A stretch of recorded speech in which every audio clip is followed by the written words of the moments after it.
Hey there, food lovers! Today, I'm taking you on a mouth-watering journey across the globe. We're diving into traditional recipes and cooking secrets from different cultures. Get ready to tantalize your taste buds. First stop, Italy. Picture this, a cozy kitchen in Tuscany, the aroma of fresh basil, tomatoes and garlic wafting through the air.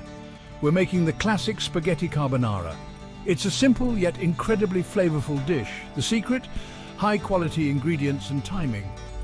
Always use freshly grated Parmigiano Reggiano and Pecorino Romano cheeses. And remember, the key to a creamy carbonara is to mix the eggs with cheese before combining them with the pasta. Next, we're off to Japan. Sushi might be the first thing that comes to mind, but today we're exploring okonomiyaki, a savory pancake that's a street food favorite. Imagine a fluffy pancake filled with cabbage, topped with bonito flakes, Japanese mayo and a drizzle of okonomiyaki sauce.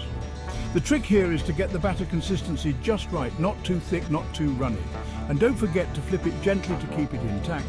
Now let's head over to Mexico. We're making tacos al pastor. Think tender, marinated pork with a hint of pineapple sweetness wrapped in a warm corn tortilla. The secret to authentic tacos al pastor? It's all in the marinade.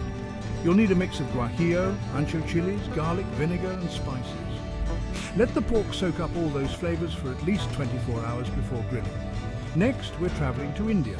Get ready for a flavor explosion with chicken tikka masala. This dish is all about the rich, creamy tomato sauce and perfectly spiced chicken.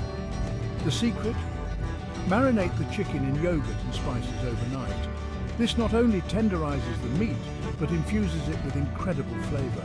And when cooking the sauce, always use ghee for that extra depth of flavor. Last but not least, we're visiting Morocco. We're making a fragrant lamb tagine. Imagine tender lamb, slowly cooked with apricots, almonds, and a blend of warm spices like cinnamon and cumin. The secret to a perfect tagine? Patience. Letting it cook slowly allows all the flavors to meld together beautifully. And if you can, cook it in a traditional tagine pot for that authentic touch. So there you have it. A whirlwind tour of global flavors, right from your kitchen. These traditional recipes and cooking secrets are sure to impress. Don't be afraid to experiment and make them your own. Thanks for joining me on this culinary adventure. If you enjoyed this video, hit that like button, subscribe and share your favorite international dish in the comments below. Happy cooking!